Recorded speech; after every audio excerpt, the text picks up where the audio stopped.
का घर नहीं उजाड़ना चाहिए। कहीं उसका वो घोंसला आपको कहीं गिरा हुआ मिल जाए तो उस घोंसले को कभी उठा करके देखिएगा आप, उसके तिनकों को देखना, वो तिनके अलग अलग तरह के नहीं होते, एक ही तरह के तिनके होते हैं। और कैसी कैसी होशियारी से वो बया उसको बुनता है।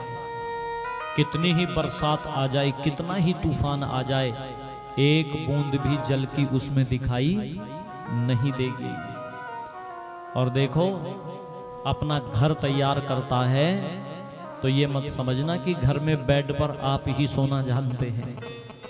उस घोंसले में वो एक बेड भी तैयार करता है, अंदर से बुनता है। किसने दिया है ये स्वाभाविक ज्ञान उसको? वही है जगन नियंता परम पिता परमेश्वर, वही प्रजापति जगदीश्वर।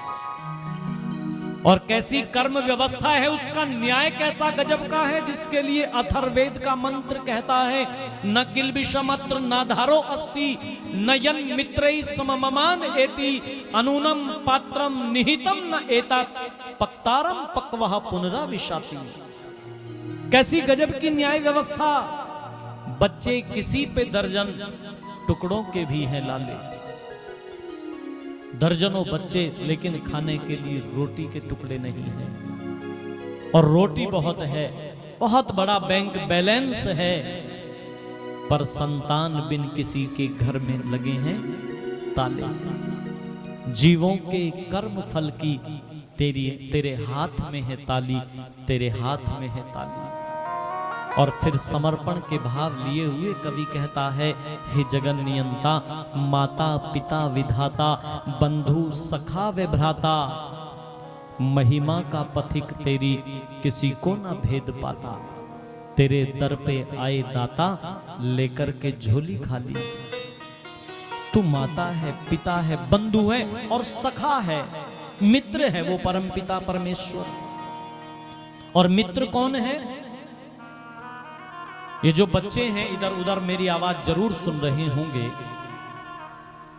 मित्र कौन है दुनिया में?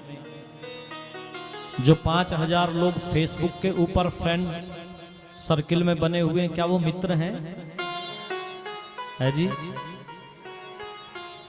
ध्यान दीजिएगा, मित्र कौन है।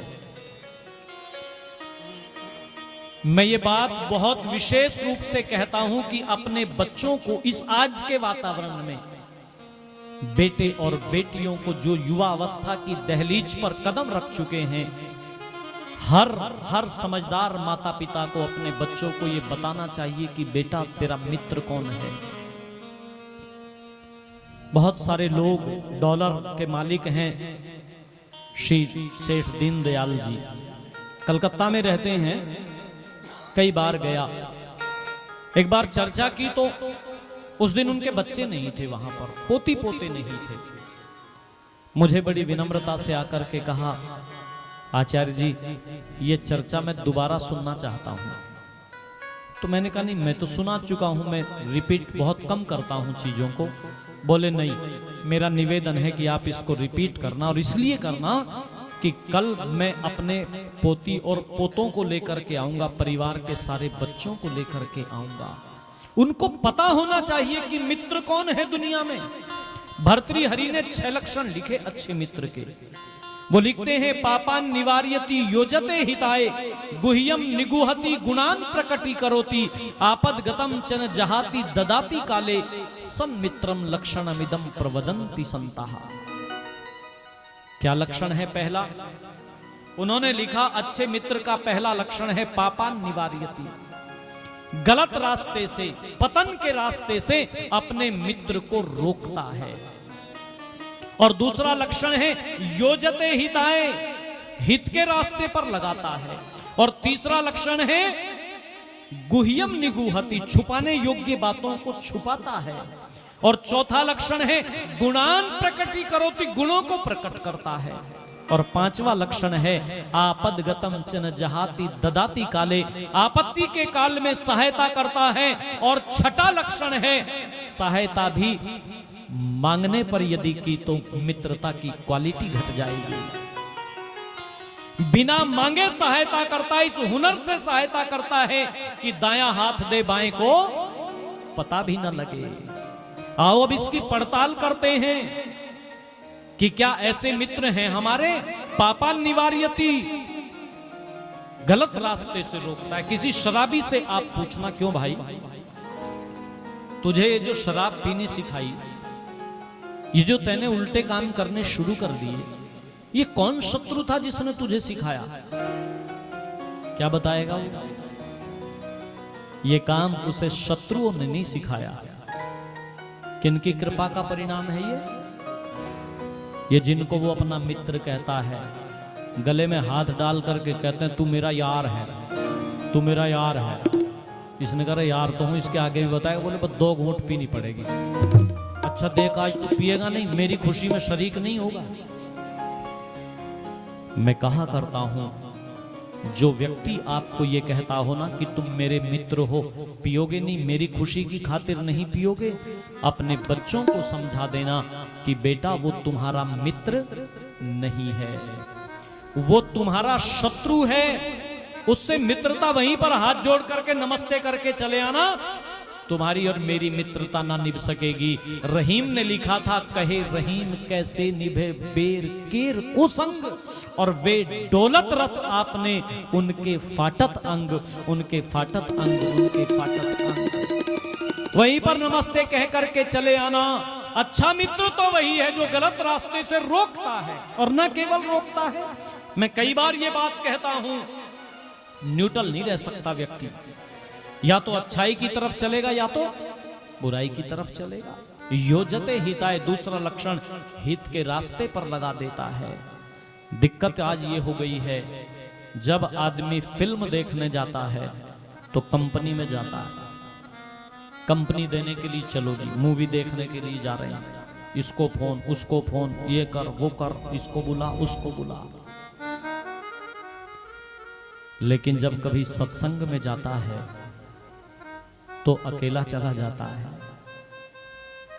योजते हिताय, हित के रास्ते पर उसको लेकर के चलना, आग्रह पूर्वक लेकर के आना। इससे जीवन बदल गए लोगों के। कभी आप हरियाणा में जाओ ना, तो वहां पर आजकल एक यूनिवर्सिटी है, खानपुर यूनिवर्सिटी, बेटियों की बड़ी यूनिवर्सिटी है, पूरे वर्ल्ड में टॉप क्लास यूनिवर्सिटी है वो। उस यूनिवर्सिटी को जिसने बसाया, कभी वो गुरुकुल बना था। एक भक्त, एक फूल सिंह पटवारी हुआ करता था, और उसका एक मित्र उसको आर्य समाज के सत्संग में ले गया, वैदिक धर्म के सत्संग में, सनातन के सत्संग में ले गया। चल भाई, चला गया। और जाकर के जब यज्ञ वेदी पर बैठाया गया फूल सिंह पटवारी को, तो उनको कहा गया जनेऊ ले लो, यज्ञोपवीत ले लो। आग्रह पूर्वक दिया गया उनको जनेऊ। जनेऊ ले लिया उस व्यक्ति ने, और जनेऊ लेकर के उसने फिर जो विद्वान थे उनसे कहा, आचार्य अब मुझे कृपा करके इसके नियम और बता दो। तो उन्होंने कहा, देखो ये 3 कंधे के ऊपर जो धागे हैं, ये 3 ऋणों की ओर संकेत करते हैं। तुम्हारे ऊपर तुम्हारे माता पिता का ऋण है, तुम्हारे ऊपर आचार्य का ऋण है, तुम्हारे ऊपर इस राष्ट्र का ऋण है, इस मातृभूमि का ऋण है। इन ऋणों को चुकाना, तुम इन ऋणों को चुकाना। अपने जीवन को शुद्ध और पवित्र रखना, कभी बेईमानी जीवन के अंदर मत आने देना फूल सिंह। ओहो, ये बात सुनकर के लोगों, फूल सिंह पटवारी घर आ गया था, और घर आकर के फूल सिंह ने जो रिश्वतें ली थी उनकी लिस्ट बनाई।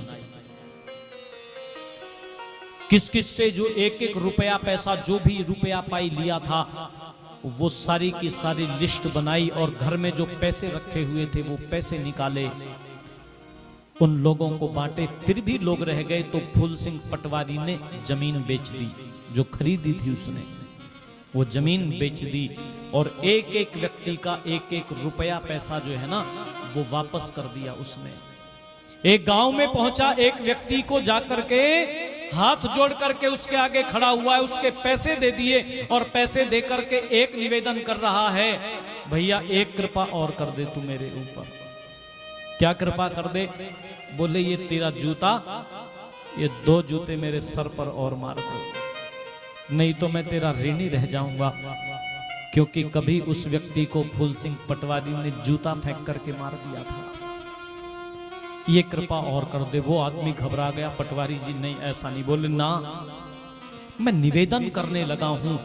वो फूल सिंह पटवारी भक्त फूल सिंह बना। उनकी 2 बेटियां थी, उन्होंने उनको कन्या गुरुकुल में पढ़ाया और कन्या गुरुकुल में पढ़ा करके अपनी बेटियों को कहता है, बेटा ये वैदिक संस्कृति रुकनी नहीं चाहिए, ये विचारधारा जन जन तक पहुंचनी चाहिए। इसलिए उन बेटियों ने भी विवाह नहीं किया और अपना सारे का सारा जीवन इस वैदिक संस्कृति को समर्पित कर दिया। सारा जीवन वैदिक संस्कृति। आइएगा, अपने मन को यहीं पर पुनः वापस ले आइएगा।